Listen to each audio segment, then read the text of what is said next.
Hey, everybody. Welcome to this our webinar of our webinar series.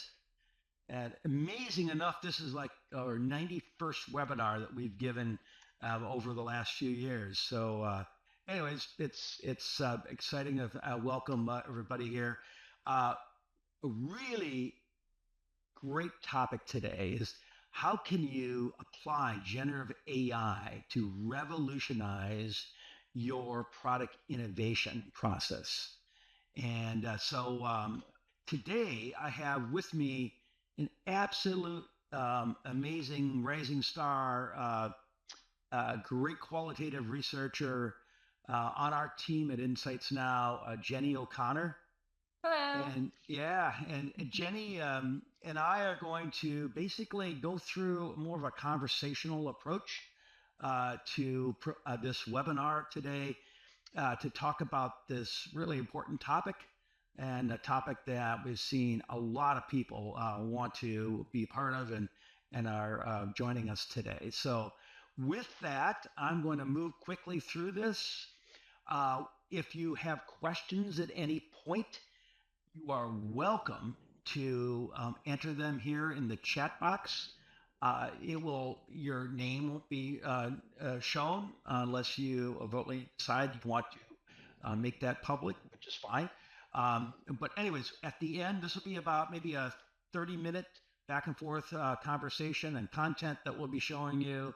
And then we will take questions at the end. So that's it. Anyway, excited to get going here. Jenny and I are back from a conference, and this is in Chicago this past week. It was Monday and Tuesday. It's called the SMR's The Art and Science of Innovation. And we gave a workshop on this exact subject with Mimi Sherlock, who's with the IFF Nourish division.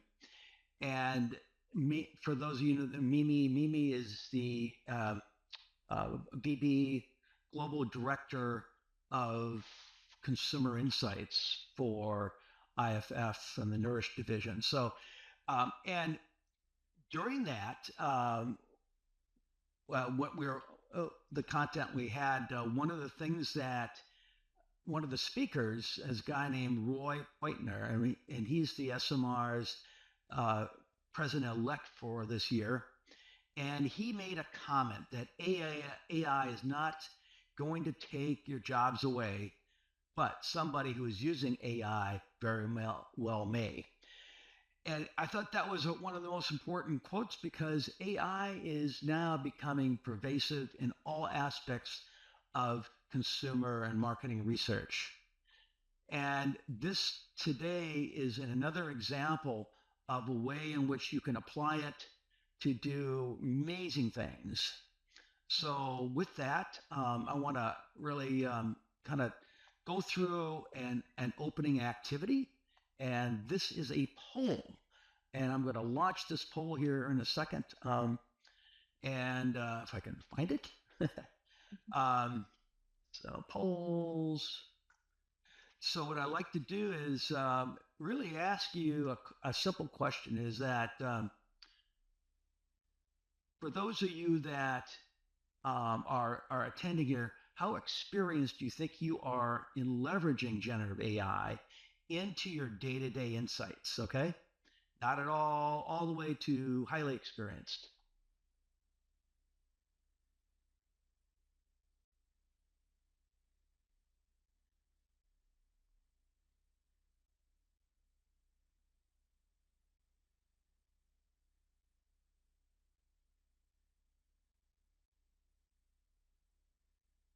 Okay, so I'm going to end the poll here. And I'm going to share the results. So it looks like most of you are very little to somewhat having experience with this. So absolutely, this is as a lot of the people were attending the sessions that we had in Chicago. This is very typical. People are experimenting with AI. They're just learning about. getting access to new tools and so on. So AI is becoming a really important element for marketing researchers. So that said, let's move on to um, the session objectives today. Is that co-creating with AI solves these types of constraints. That is, a lot of innovation teams are constrained in the time they have to do the front end innovation. They're often constrained with the money they can use to spend and just the human resources. Bringing teams together today to spend time, especially if it's face to face, to develop winning concepts is a important process, but it is really takes a lot of human, capital to bring together. So the objective today will introduce you to some generative AI tools and approaches for concept co-create and to overcome some of these constraints. In essence, we have found that this approach we're going to be talking about today really creates capacity for innovation teams to innovate so much faster and so much better. So today, Jenny and I are going to have a conversation. We're going to be setting the stage for this. I'm going to set first the stage by talking about how generative AI is enabling insights professionals, a little bit more comments about that. Then we're going to introduce a case study using generative AI co-creation. We'll introduce a 5-step prompting sequence that we've developed, and then wrap up with some Q&A. Okay? All right. So let's start this out. Yeah. So, Dave, what is our approach to new product design and co-creation? Yeah. So the approach is it's based on a premise that we've learned for many years, and that is familiar with the twist. Most innovation today, if you're going to be successful, consumers need to really understand what the concept is all about, what the product is all about. And so it has to have some degree of familiarity. Mhm. But on top of that familiarity, there's huge opportunities to create twists. Those are, sort of differences in taking what is familiar and adding something that is different.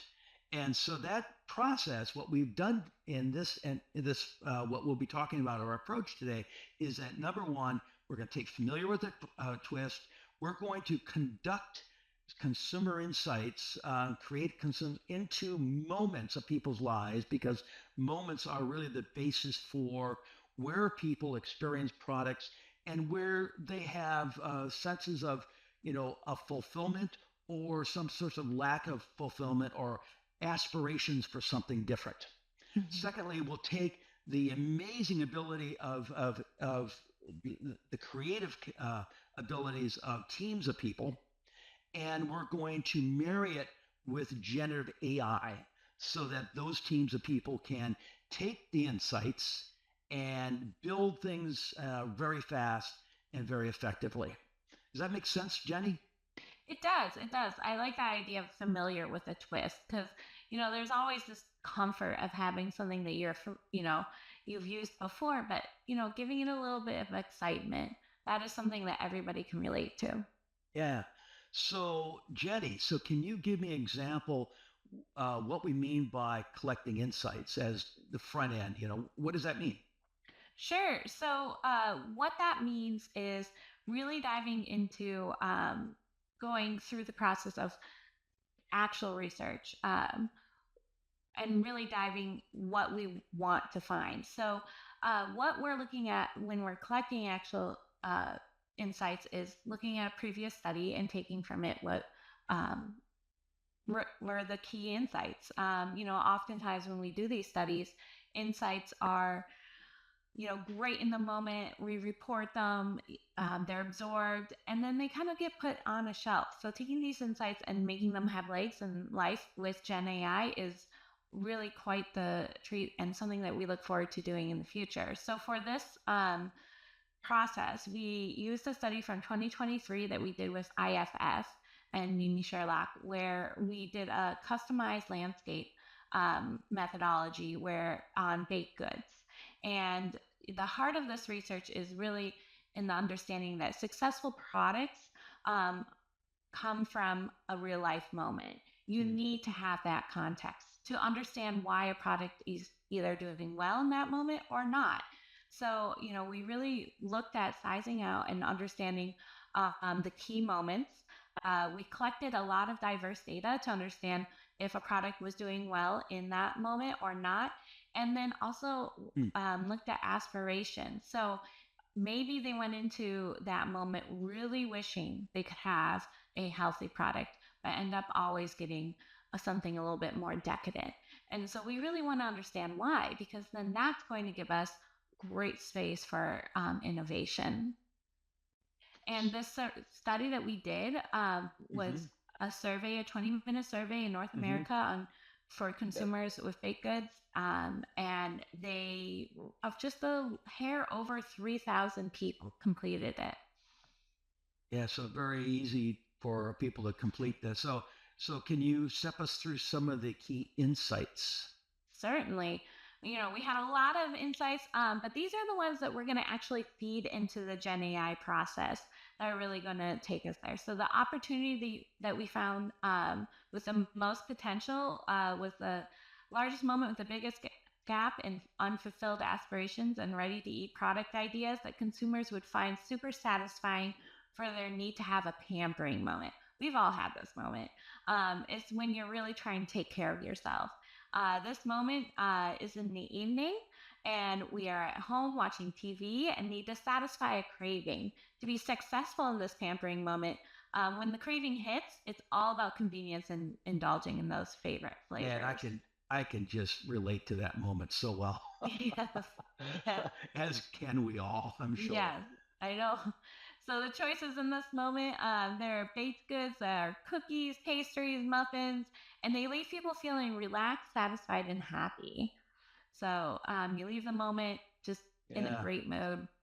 So this is the really good stuff. This is where innovation lies. So the aspirational gaps. Right now, the biggest aspirational gaps in their buying behavior are to get a fresher options, higher quality, and maybe something with a little bit of a healthier component compared to what they're currently getting in that pamper moment. Yep. We all aspire to have more healthy eating practices, and so on. So yeah, that makes a lot of sense. Yeah. So let's talk about how we use these types of insights to train a generative AI tool towards creating concepts.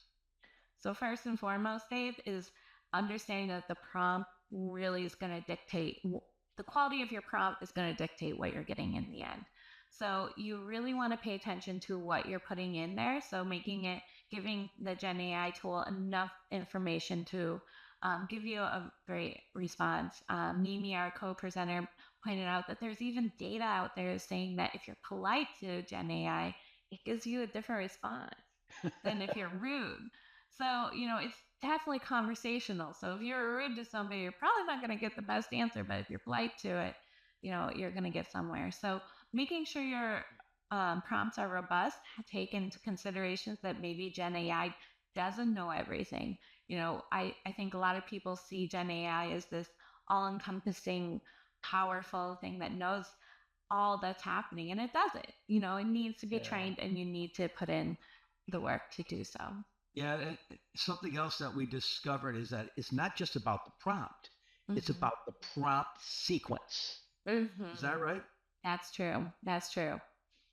And so going through the process of making sure that Yeah. it's building. So we created a five-step process, right? Mhm. So we're going to go through this, and so step us through the prompt sequence that we used to help in this co-creation. Sure, love to. Thanks, Dave. So the first step is introducing yourself. So just giving a quick rundown of who you are, what you're working in, and a little bit about what you're looking to do. So in this sequence, you can see that, they went down through what their job is, what the category is, what the focus is, and then what they're looking to do. So, develop innovative new concepts. From this prompt, you're going to receive some pretty generic responses, but that's okay. That's where we're starting. So, we're starting to feed a little bit of information about where we're going with this. Great. Yeah. Mhm. So very conversational. Yes, yes. So, step two, this is when we're taking those insights from the research and putting them in here to teach Gen AI, make it a little more customized to our study. So, right here, you see all the information that I told you that we got from our original research study, and you're just putting it in here. The results from this is going to reflect these insights. It's a lengthy prompt. Is that? It looks like it'll take that. It is a lengthy prompt, and that's okay. You really want to give Gen AI enough information to work with. Different Gen AI tools have different requirements, but for the most part, as Gen AI is getting more and more down the line of its development, it is allowing longer and longer prompts. Hmm. So this is the output from step two. So you can see here that we have actual ideas that are a result from what our insights were. So these are a couple quick descriptions, but we're not going to stop here. And that's when we take it to step three, which is when we train it on a deliberate creative thinking tool. So in our example, we're using Scamper, and Scamper is a well known creative tool that you are taught in different schools of frame. So the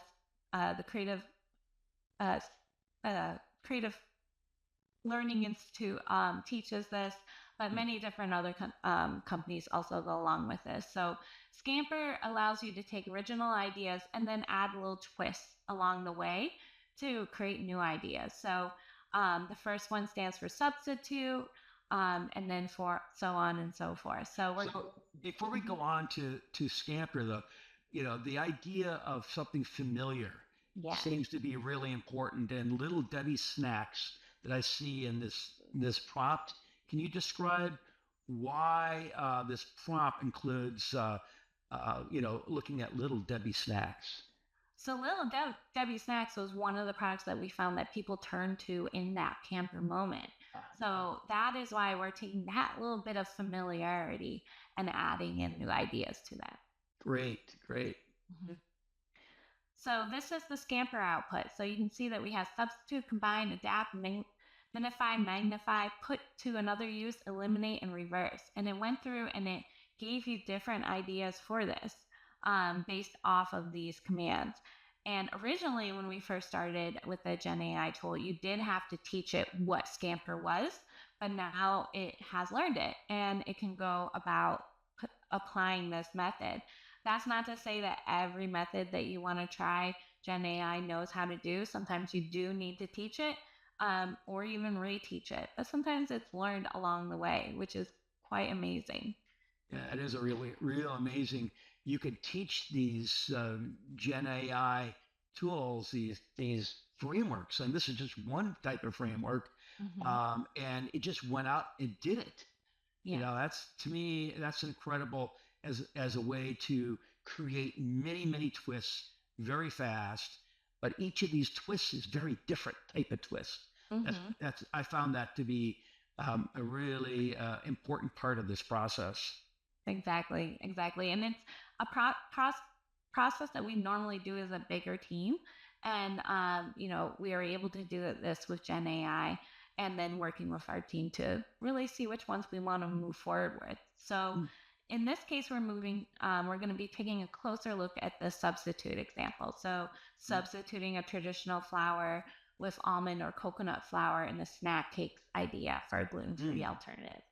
So this Great. is the one that we're moving forward, but there were ideas for all the other elements of Scamper. Right. You can go through this last step, the next two steps for any of those ideas and just create a whole suite of really interesting ideas. Is okay. So I get it. Yep. Okay. So step 4 is bringing these ideas to life. So, now we've added in a brand name, so Sweet Retreat. And this could be anything. You're just going through and really seeing what is it going to do when we give it a little bit more. If we give it a brand name, how is it going to make this into a full-fledged product? Mm. And this is what I came up with: Honey Hugs Oatmeal Delights. I love It's, that name, Honey I Hugs. know, isn't it so lovely? A serene earth tone package that highlights the natural ingredients. A clear window shaped like a honeycomb allows visibility of the almond flavored oatmeal cakes, emphasizing the wholesome, gluten free ingredients. Messaging focuses on the natural sweetness with honey and agave, inviting consumers to indulge healthily. Naturally sweet, comfort in every bite. We even have a tagline now. So we're really even seeing this product being brought to life. You can almost imagine it. And you can see some of the other names for other products like Magnify. In this case, Minify to petite pleasures. Yes, yes. I know they're all very fun. It just keeps going with all these great ideas and even gets your own brain going into a creative space as you're seeing these come through. I've learned from my own experience working with this that it just has amplified my own ability to be creative. Mm. So, step 5, visualize these new ideas. So, it's great to have that description, but what does it think it's going to look like? This is pretty fun part. Please create an image of the Honey Hug Oatmeal Delights from Sweet Retreat idea. So here we go. So now we have a full-fledged concept here. We have this beautiful picture. I'm not sure about you, Dave, but I'm feeling pretty hungry just looking at this. It's really delivered something that is something you could start with and work on. Yeah, yeah. That's one of the amazing things about it is like as creatives, as innovation teams, um, some people are more creative than others. Obviously, that's we'll have different types of skills, but to have a starting point is much easier to innovate from than trying to come up with ideas from square one. You know what I mean? So it's Yeah. that's what I've noticed about this technique and this prompt sequence is that it creates, you just take one idea from each of the scampers, that's 6 or 7, and you could have it do additional twists. And Mm-hmm. suddenly you may have 10 or 20 ideas, all, or fully visualized concepts like this. So it's really easy to generate a lot of twists that are all based on the same research and focused on the same sort of business opportunity. That is so true. I consider myself a pretty creative person, but sometimes it's just getting over that hill of that first idea to really start to get your brain to go down different trails. Yeah. So this is just huge in getting that process started. Yep. So where do you go from here? Where do you go from here? So the really, really important thing that we really want to remind people is you got to keep humans in the loop. It's Mm-hmm. as beautiful as that concept was, it is not ready to go out the door. You really want to run it by other people. So whether it's a quick litmus test amongst your team members, or is it, putting it further down the road, like using a personification activity to understand really what the mindset is of consumers when they're looking at this. Where does it fit among other snack good products? You might Mm-hmm. think that you're building a premium product, but your new snack idea is driving a beat up 1999 Ford Taurus, So, you really need to do your checks and balances and put it in front of other people and use this more as a team member. You would never just put all the pressure on one person to come up with these ideas. You really need to see Gen AI as a team member and not replacing your team. Right. That's a really good point. So from there, say you have these vetted sort of concepts that the team has been able to look at and add the human element and further refine.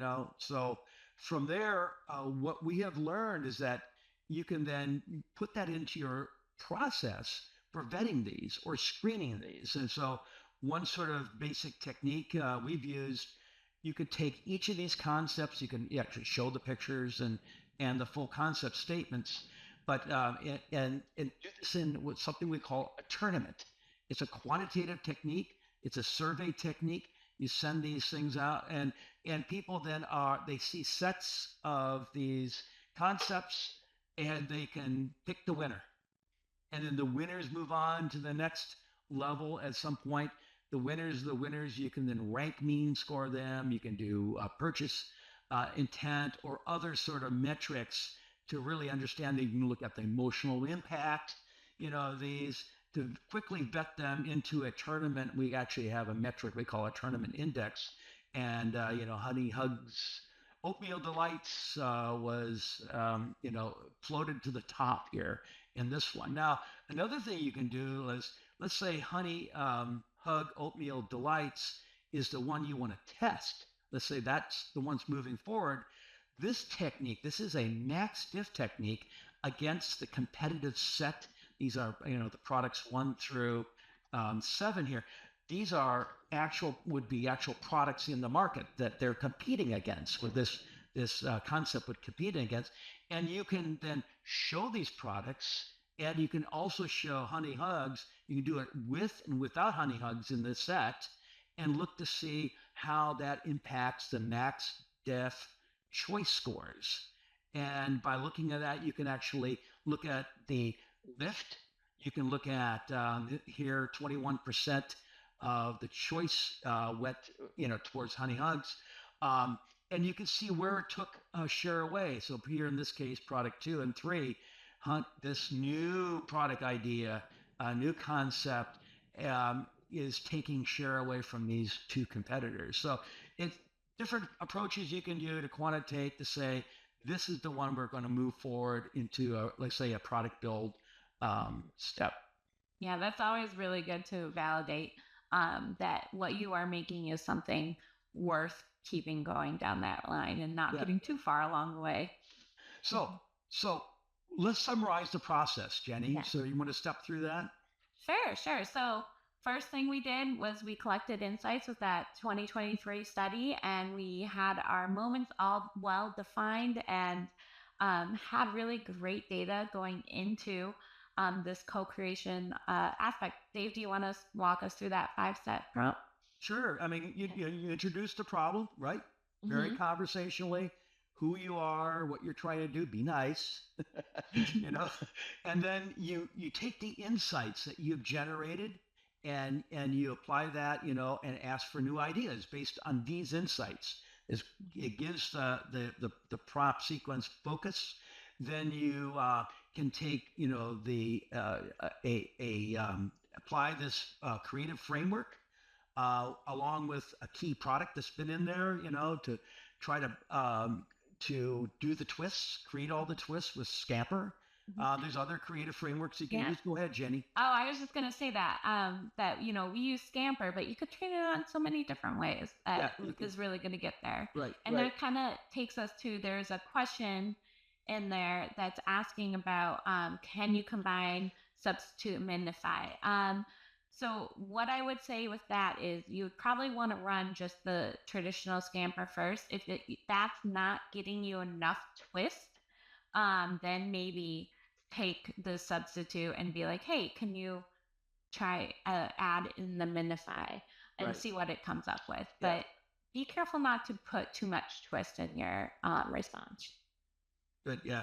If you do too many twists, the product may start not being very familiar. Yes. And it's really important. So finding something like Little Debbie's, or you can ask it to find a typical product, if you don't have something to provide your twists from. But anyways, then bring your products to life, and then have it visualized as a starting point for your co-creation. And I would say your co-creators teams that you could bring in at that point, your stakeholders. Hmm. Get them involved. As well as consumers, get them involved. You could have Yeah. different groups with different segments. Get them involved in that way, and all sorts of ways that you typically would do. But so it's a great too. All right, so let's move on. So Jenny, any other tips and tricks that you might suggest for our audience? So, tips and tricks, I would say, is going to hit on one on the next question I see in the chat box. So it is our responsibility as researchers to make sure that our information is secure and to also be aware of the weaknesses of Gen AI. So first point is security of your data. So in here, we always use Copilot, a protected version. So all our insights that we're feeding into this are staying within our own searches is not something that's going to be put out into the wider range of a Gen AI Right. learning Unlike capacity. something like Chat GPT Hmm. 4.0, which has just come out, it doesn't have that sort of protected, Yeah. self-contained. It's an open system, and so you got to be careful of that. I think most corporations have an IT group that will, allow or not allow various applications of Gen AI tools. And so I would recommend you check with your IT team. Hmm. And then there's amazing other tools coming out, every day. Apple just Yeah. intelligence is going to be launched. It's going to, I think, change dramatically what you can do with your smartphones, but that may not be a closed system. That's true. So Yeah. you got to be careful about that. Yeah, I would say the tip would in there would be to be proactive in looking into whether your information is protected and not just assume that it's a protected information. I would actually assume the latter, that it's not protected. So you really Yes. want to do your due diligence in that. Right. Um, the other tips and tricks are that, there we do know that Gen AI does have biases and hallucinations. And those are things that you need to be actively looking for and making sure that, if it's a bias that's happening, you really want to remove that from your outputs and make sure that you are training it in a way that it doesn't go down a bias rabbit Mm. hole. And hallucinations, sometimes it's good to work with them, sometimes it's not. Dave, do you want to talk about that? Well, I mean, hallucinations, think about it. It's not bad because humans hallucinate. Hmm. We make things up or we think things are correct, and our brains will fill in the blanks and so on. But so when it comes to these sort of creative things, even if you did this, you went through the same sequence, you may not get exactly the same result. And if you did the same sequence with a human being, you may not get the same result because the context changes slightly as you go Hmm. through this. So now, I mean, other sort of AI applications, you want it to be fairly, like if you're summarizing, a meeting or something like that, and things like that, you want to have some degree of, consistency. Yeah. But in here, you're going to get, you'll notice with these AI tools, you'll get semi-consistent results, but not always exactly the same. But that's okay. Yeah. Yeah. So hallucinations in some cases are not going to be throw it all out the window. But if you're trying for like the summaries, like you were saying, Dave, you really don't want hallucinations. So you should be doing fast reads of your research so you know what it is. You can't just take the raw Right. data, throw it into Gen AI, and just go with whatever it says. You Yep. do need to have a pretty good grasp on the results of your research before doing this. Right. Right. Right. Any final thoughts before we go to a Q&A? Final thoughts. I think the only final thought I would say is don't be, afraid to get in there and play with this. I would fully Yeah. admit that I'm not an early adopter to Gen AI. I would say I was super interested, but hesitant. I really wanted to see everybody else work through all the kinks. And judging by our poll, I am not alone in that. So, if I'm here talking you through a process that we found to be successful, it's something that everybody can get into. It seems overwhelming at first, but once you start finding your way through it, I highly recommend getting in there. Yep. Yep. Okay. So we have some time. We've already kind of answered a couple of the questions in here, but not all of them. So No. um, so there's when you added in the survey data. Okay. What format did you use? Percent responses to questions, open ends, raw data. Actually, this is an excellent question. Coming back from this conference this past week, which was all about innovation, and AI was incorporated into most every talk. It is obvious that there's huge opportunities for AI to be applied to analyze open ends. And in fact, in amazing ways, you can do a segmentation of the open ends. You can have AI generated tool to how many people, let's say let's say you had 200 people. It'll tell you what then breakout would be with the different buckets of different types of responses to do things.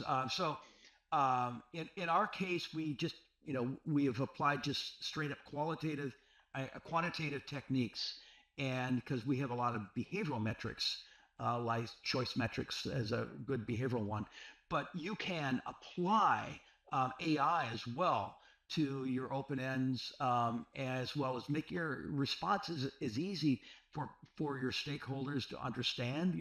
Percent responses to questions and so on like that. Very simple. Usually, can be tell a great story to help you understand what the potential opportunity is to move forward with a uh, specific concept. Hmm. That's So, very true. yep. I think Uh, another question we have in here is the specific do's and don'ts regarding the insights you use to power your prompting. Um, Dave, do you have any suggestions for that? well, um, the do's and don'ts. Prompt sequences are really important. And we have gone through and shown you an example today of one prompt sequence. And we think the sequence is as important as the process of an individual prompting. So the power comes from the sequencing. So we believe, after trial and error, this sequence seems to be working pretty well for us. And I think that for any sort of different type of application, you need to think through what that sequence is, test it out, and go from there. Same with analyzing data and qualitative data. You can analyze qualitative data at scale today, but it requires a prompt sequence to be thinking through what do you do first, what do you do second, what do you do third, and so on to get to some sort of end result. That's the best way I can answer this question. It's a very good question Yeah. in terms of, because you can give it very specific information or you can give very general information. I recommend get it specific as can be, that in a flow of questions as if you are conversing or talking to somebody else, and because one question, one prompt leads to another, think through that sequence. Yeah, I completely agree with that. My point was going. It really aligns with what you were just saying. As far as this isn't Google, so you're not just going to put a question in and get an answer. It's a conversation.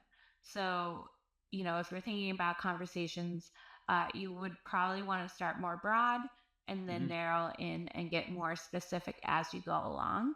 Right. So having a plan of action of how you're going to do that with your insights Right. is where you would start. But there's a lot of trial and error.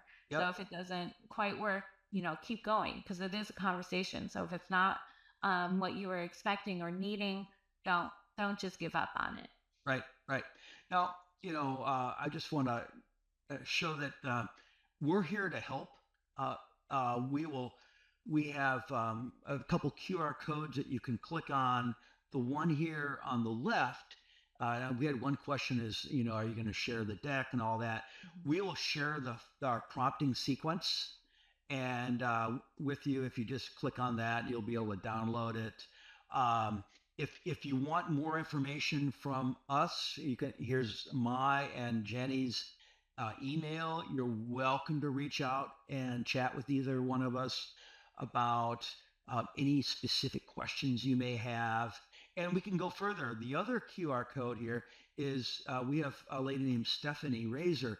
Stephanie is ready for, if you want, we'll set up an exclusive workshop. We did a 1 hour workshop at the ESMR conference this past week, and it was very well received. In fact, Roy Beutner um, gave a shout out and highlighted us yesterday and at his new MR sort of uh, uh, material that he puts out every week. And so, if you're interested in that, and we'll customize it for you based on what your interests are, just click on that QR, work with Stephanie to set up time, and we'll make it happen. Mhm. Okay. So, with that, I don't. Any final thoughts that you want to add, Jenny? There's one more question I saw in the Ah, chat. How is the tournament index calculated? And being the call person, I did run and ask our staff real quick, and he told me that it was the geometric mean of various components like PI, uniqueness, max diff scores. So really depending on the survey and what was specifically important to that study. great. Yeah. Yeah. So if you have any other questions like that, please reach out, and Mhm. we'd be glad to share. Yep. Listen. Any Okay. final questions or tips or tricks from you, Dave? No, I think we're on the front end. I think AI is changing the world. I believe that quote from Ray Pointner is, if AI is not going to take your jobs away, but someone who is applying AI could very well. AI is becoming, generative AI is tools that has so many applications. I think we all can embrace it. We've got great case studies that are coming out now. This is just one of many examples that I'm starting to see around the industry, and it's going to change us all, which is a good thing, you know, Mhm. and nothing to be afraid of. I think it's going to make our lives. We're going to have better insights, be able to do things faster, and so I'm very excited about the future. Me too. Me too. All right. All right, well, good. With Mhm. that, give everybody have a great rest of your day, and thank you for joining us today. Yes, thank you. It was lovely talking to you all. Bye. Bye.